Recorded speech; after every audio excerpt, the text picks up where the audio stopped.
संविधान के निर्माण के दौरान संविधान सभा के समक्ष एक काफ़ी बड़ा प्रश्न ये था कि हमें कौन सी व्यवस्था अपनाई जानी चाहिए।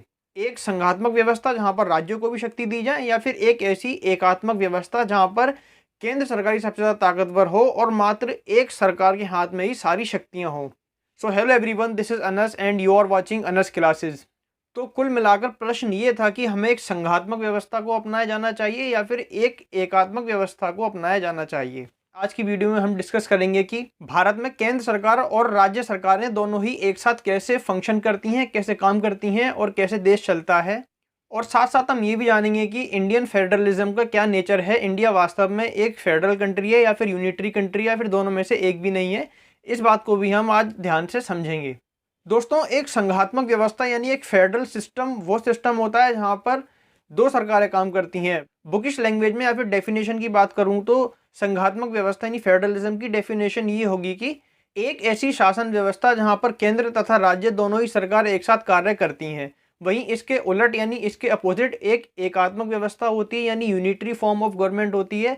वो व्यवस्था एक ऐसी व्यवस्था होती है जहां पर एक ही सरकार के हाथ में सब कुछ होता है, यानी एक ऐसी शासन व्यवस्था जहां से संपूर्ण देश का संचालन मात्र एक सरकार द्वारा ही किया जाता है। तो यानी कि अगर दो सरकारें एक साथ काम कर रही हैं, एक तरफ केंद्र सरकार भी काम कर रही है, दूसरी तरफ राज्य सरकार को भी कुछ शक्तियां दी गई, वो भी काम कर रही हैं, तो ऐसी व्यवस्था को हम संघात्मक व्यवस्था या फिर फेडरल फॉर्म ऑफ गवर्नमेंट कहते हैं, जैसा कि यूनाइटेड स्टेट्स में है। वहाँ पर सरकार का संचालन केंद्रीय स्तर पर भी और राज्य स्तर पर भी चलाया जाता है। केंद्रीय स्तर पर राष्ट्रपति शासन की कमान संभालते हैं, वहीं राज्य स्तर पर गवर्नर्स अपने अपने काम को देखते हैं। और वहीं दूसरी ओर जैसे चाइना और यूके, ये ऐसी कंट्रीज हैं जहां पर शासन का संचालन केवल एक ही स्तर पर किया जाता है। तो ये था फेडरल फॉर्म ऑफ गवर्नमेंट और यूनिटरी फॉर्म ऑफ गवर्नमेंट के बारे में। अब मुद्दे की बात करते हैं, जानते हैं भारत के सिस्टम के बारे में। दोस्तों, भारत ने ना तो पूरी तरह संघात्मक व्यवस्था को अपनाया और ना ही पूरी तरह एकात्मक व्यवस्था को अपनाया, बल्कि दोनों ही व्यवस्था का एक मिश्रण संविधान निर्माताओं ने संविधान में हमें दिया। भारतीय संविधान में ना तो फेडरलिज्म वर्ड का यूज हुआ है और ना ही फेडरेशन वर्ड का यूज हुआ है और ना ही संघवाद वर्ड का यूज हुआ है। भारतीय संविधान में भारत को यूनियन ऑफ स्टेट्स यानी राज्यों का संघ कहा गया है। तो भारत क्या है?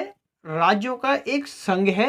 ना तो पूरी तरह यहाँ पर फेडरलिज्म है और ना ही पूरी तरह यहाँ पर यूनिटरी सिस्टम है। ना तो पूरी तरह हम संघात्मक व्यवस्था को फॉलो कर रहे हैं और ना ही पूरी तरह एकात्मक व्यवस्था को फॉलो कर रहे हैं, बल्कि दोनों ही व्यवस्थाओं का एक मिश्रण बनाकर दिया और भारत को यूनियन ऑफ स्टेट्स के नाम से इंडियन कॉन्स्टिट्यूशन में एड्रेस किया गया है।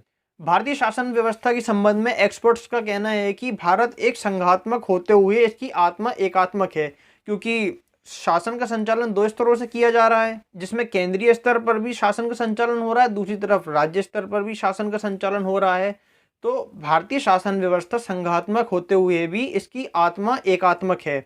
इस संबंध में डीडी बसु का एक बड़ा ही फेमस स्टेटमेंट है कि भारत का संविधान ना तो पूरी तरह एकात्मक है और ना ही पूरी तरह संघात्मक, बल्कि ये दोनों का ही एक सम्मिश्रण है, मिक्सचर है। तो दोस्तों, कुल मिलाकर कहने का मतलब ये है कि हमने एक संघात्मक व्यवस्था को तो अपनाया है, यानी कि ऐसी व्यवस्था जहां पर शासन का संचालन दो स्तरों से किया जा रहा है, लेकिन हमारे संविधान की जो आत्मा है वो एकात्मक है, क्योंकि केंद्र सरकार वास्तव में ज़्यादा शक्तिशाली है। वो कैसे है वो हम आगे डिस्कस करेंगे। फ्रेंड्स, किसी भी देश में जहाँ पर भी फेडरलिज्म है यानी शासन का संचालन दो स्तरों से किया जा रहा है, वहाँ पर बहुत ज़्यादा ज़रूरी है, यानी कि फेडरलिज्म वहीं पर सक्सेस हो सकता है जहाँ पर ये तीन फीचर्स उस देश के अंदर हों। सबसे पहली बात, एक रिटन कॉन्स्टिट्यूशन यानी एक लिखित संविधान का होना बहुत ज़्यादा ज़रूरी है, जहाँ पर क्लियरली वर्क्स का डिवीज़न यानी कार्यों का विभाजन किया गया हो कि केंद्रीय स्तर पर जो शासन चल रहा है वो कौन से काम करेगा और राज्य स्तर का प्रशासन और शासन वो कौन से काम करेगा, और इसका डिवीज़न किया गया होता है एक लिखित संविधान में। हमारा संविधान भी एक लिखित संविधान है, जैसे कि ब्रिटिश कॉन्स्टिट्यूशन एक अनरिटन कॉन्स्टिट्यूशन है। पार्लियामेंट जो समय समय पर लॉज एक्ट्स बनाती है वही वहाँ का संविधान है, कोई फिक्स नहीं है। लेकिन मैक्सिमम कंट्रीज़ में और इंडियन केस में भी हमारा कॉन्स्टिट्यूशन एक रिटन कॉन्स्टिट्यूशन है। तो फेडरलिज्म वहीं पर सक्सेस होगा जहाँ पर एक रिटन कॉन्स्टिट्यूशन होगा, क्योंकि वहाँ पर क्लियरली कार्यों का विभाजन किया गया होगा। दूसरी बात कि इंडिपेंडेंट जुडिशरी वहाँ पर हो, यानी दोनों शासनों के बीच अगर कोई विवाद पैदा हो तो वहाँ पर एक निष्पक्ष न्यायपालिका का होना बहुत ज़रूरी है, जो कि केंद्र और राज्यों के बीच अगर कोई विवाद होता है या कोई क्वेश्चन उठता है और किसी मुद्दे को लेकर अगर कोर्ट जाना पड़े तो इस केस में एक इंडिपेंडेंट जुडिशरी का होना काफ़ी ज़्यादा ज़रूरी है। और हम जानते हैं कि इंडिया के केस में भी न्यायपालिका की सर्वोच्चता भारतीय संविधान की एक महत्वपूर्ण विशेषता है, एक बड़ा ही इम्पोर्टेंट फीचर है कि एक स्वतंत्र न्यायपालिका का होना। जबकि काफ़ी देशों में संसद की सर्वोच्चता पाई जाती है, वहाँ पर जो पार्लियामेंट का है वही फाइनल होता है और जुडिशरी वहाँ पर सिर्फ एक निकाय के रूप में काम करती है। तो पहली बात एक लिखित संविधान और दूसरी बात एक स्वतंत्र न्यायपालिका यानी इंडिपेंडेंट जुडिशरी, और सबसे इंपॉर्टेंट डिवीजन ऑफ वर्क यानी कार्यों का विभाजन किया गया हो। केंद्रीय स्तर की सरकार कौन सा काम करेगी, राज्य स्तर की सरकार कौन सा काम करेगी, और जो नगर निगम या लोकल गवर्नमेंट या लोकल बॉडीज हैं वो कौन सा काम करेंगी। तो दोस्तों इंडिया में भी जो 2 स्तर का शासन चलता है, हालांकि लोकल बॉडीज भी शामिल हैं, उसको भी हम डिस्कस करेंगे, वो बाद में एग्जिस्टेंस में आई थी, लेकिन फिलहाल हम 2 स्तरों की बात करते हैं।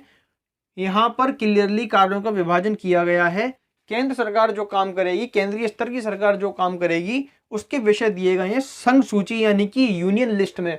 जैसे हमारा रेलवे है, डाक है, फॉरेन पॉलिसी है, देश की सुरक्षा है, सेनाएं हैं, ये सारे इंपॉर्टेंट सब्जेक्ट्स केंद्र सरकार की लिस्ट में आते हैं, यानी संघ सूची की लिस्ट में आते हैं। और केंद्र सरकार ही, एकमात्र केंद्र सरकार ही उस पर कानून बना सकती है, राज्य सरकार इन विषयों पर कानून नहीं बना सकती।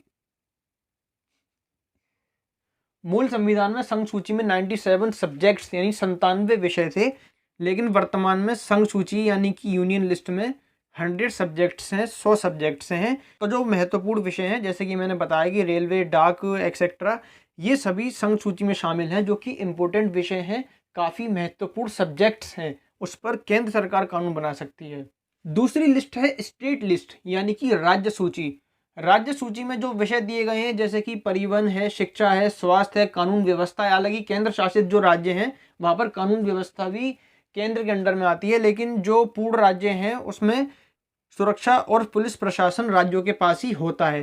तो स्टेट लिस्ट में जनरली शिक्षा, स्वास्थ्य, परिवहन, कानून व्यवस्था वगैरह जैसी मेन सब्जेक्ट्स शामिल हैं। वर्तमान में स्टेट लिस्ट में टोटल 61 सब्जेक्ट हैं, जहाँ पर राज्य अपने स्तर पर कानून बना सकते हैं। थर्ड जो आती है वो आती है हमारी समवर्ती सूची। समवर्ती सूची में जो भी विषय दिए गए हैं उस पर केंद्र सरकार और राज्य सरकार दोनों ही कानून बना सकती हैं, लेकिन अगर कोई भी कानून उस पर राज्य सरकार बना दे और केंद्र सरकार भी बना दे तो राज्य सरकार का कानून नहीं माना जाएगा, केंद्र सरकार का कानून माना जाएगा। तो यानी कि जो इम्पोर्टेंट सब्जेक्ट्स हुए, फॉरेन पॉलिसी, आर्मी, विदेशी मामले, आंतरिक मामले, तो इम्पोर्टेंट सब्जेक्ट्स भी यूनियन लिस्ट में आ गए। स्टेट लिस्ट पर भी जो सब्जेक्ट्स हैं वो इतने प्रभावशाली सब्जेक्ट नहीं है, राज्य सिर्फ अपने ही स्तर पर उस पर काम कर सकते हैं। एंटायर देश पर कुछ ही ऐसे विषय होते हैं जिस पर पूरी तरह उसका इम्पैक्ट पड़े, वरना राज्यों पर ही उसका प्रभाव पड़ता है। पूरे देश पर कुछ ही मामले ऐसे होते हैं जो कि राज्य सूची में दिए गए हैं और उसका देश पर ज़्यादा प्रभाव नहीं पड़ता। पूरे देश पर जो प्रभाव पड़ता है वो संघ द्वारा यानी केंद्र सरकार द्वारा बनाए गए कानून का पड़ता है। और समवर्ती सूची में जो 52 यानी कि 52 सब्जेक्ट्स हैं, इस पर अगर केंद्र और राज्य सरकार दोनों ही कानून बना सकती हैं, लेकिन अगर केंद्र और राज्य सरकार किसी विषय पर दोनों ही कानून बना दे तो केंद्र का पहले माना जाएगा और राज्यों का नहीं माना जाएगा। तो इस लिहाज से देखा जाए तो केंद्र सरकार राज्यों के मुकाबले काफ़ी ज़्यादा शक्तिशाली है और काफ़ी ज़्यादा प्रभावशाली है और काफ़ी ज़्यादा पावर्स का एक्सरसाइज करती है। इसलिए कहा जाता है कि भारत में संघात्मक व्यवस्था होने के बावजूद भी उसकी आत्मा एकात्मक है। और इन सभी कार्यों का विभाजन किया गया है 7th शेड्यूल में, यानी कि 7वीं अनुसूची में ये सारे विषय दिए गए हैं। और जो विषय ना तो संघ सूची में है, ना तो राज्य सूची में और ना ही समवर्ती सूची में है, उनको कहा जाता है अवशिष्ट विषय। और अवशिष्ट विषयों पर आर्टिकल 248 केंद्र सरकार को पावर देता है कि कानून वो अवशिष्ट विषय पर बना सकती है। यानी इन तीनों सूची में जो विषय नहीं है और ऐसा कोई भी विषय है जो कि अवशिष्ट विषय के अंतर्गत आता है, उस पर मात्र केंद्र सरकार ही कानून बना सकती है। और अवशिष्ट विषयों का जो कॉन्सेप्ट है वो लिया गया है यूएस और कनाडा के कॉन्स्टिट्यूशन से इंस्पायर्ड है, लेकिन वहाँ पर अवशिष्ट विषय पर कानून बनाने की जो शक्ति है वो राज्य स्तर पर दी गई है, लेकिन भारत के केस में ये शक्ति केंद्र सरकार को दी गई है। ये इंस्पायर्ड तो वहाँ से है, ठीक है, लेकिन हिसाब उल्टा है। वहाँ पर राज्य स्तर पर कानून बनाए जाते हैं अवशिष्ट विषय पर, लेकिन भारत के केस में केंद्र सरकार यहाँ पर कानून बना सकती है। तो आपको समझ में आ गया होगा जो सब्जेक्ट्स का डिवीज़न किया गया है, इन सब्जेक्ट्स के डिवीज़न के मामले में वास्तव में केंद्र सरकार कितनी ज़्यादा शक्तिशाली है और कितनी ज़्यादा पावर्स को एक्सरसाइज करती है। तो दोस्तों ये है कुछ फंक्शन और ये है कुछ संवैधानिक प्रावधान जिसके हिसाब से कंट्री चलती है, कंट्री रन करती है। सिर्फ कार्यों के विभाजन यानी डिवीजन ऑफ वर्क्स के मामले में ही नहीं, बल्कि और भी कई ऐसे संवैधानिक प्रावधान यानी कॉन्स्टिट्यूशनल प्रोविजंस हैं जहां पर केंद्र सरकार काफ़ी ज़्यादा पावरफुल साबित होती है। डिटेल में इन सभी संवैधानिक प्रावधानों को, इन सभी केंद्र सरकार की शक्तियों को समझने के लिए मैंने सेकंड पार्ट भी इस वीडियो का बनाया है, लिंक डिस्क्रिप्शन में दिया गया है। केंद्र सरकार कितनी ताकतवर है, इसको आप और भी ज़्यादा डिटेल में समझना चाहते हैं तो डिस्क्रिप्शन में दिए गए लिंक पर क्लिक करके आप इसको और अच्छी तरह से समझ सकते हैं। फिलहाल इस वीडियो में हमने बात की कि इंडिया का फेडरल स्ट्रक्चर कैसा है और वो कैसे उसका झुकाव एकात्मकता की ओर है, यानी कि यूनिटरी फॉर्म ऑफ गवर्नमेंट की ओर है। सो दोस्तों उम्मीद करता हूँ कि आपको केंद्र और राज्य सरकारों के काम करने का जो फंक्शन है, जो तरीके हैं, वो इस डायग्राम के माध्यम से अच्छी तरह से क्लियर हो गए होंगे। अगर अब भी आपको कोई डाउट है, you can ask in comment section. आप कमेंट सेक्शन में अपना क्वेश्चन ड्रॉप कर सकते हैं। सो दोस्तों आज के लिए बस इतना ही। मिलते हैं आपसे किसी और वीडियो में। वीडियो को लाइक कीजिए, अपने फ्रेंड्स के साथ शेयर कीजिए और अभी तक अगर आपने चैनल को सब्सक्राइब नहीं किया है तो चैनल को सब्सक्राइब करने के साथ साथ साइड में बने उस बेल आइकन को भी प्रेस कर दीजिए ताकि फ्यूचर में जो भी नॉलेजेबल वीडियोस अपलोड हो उसकी नोटिफिकेशंस तुरंत आपको मिल जाएं और एक भी वीडियो मिस ना हो पाए।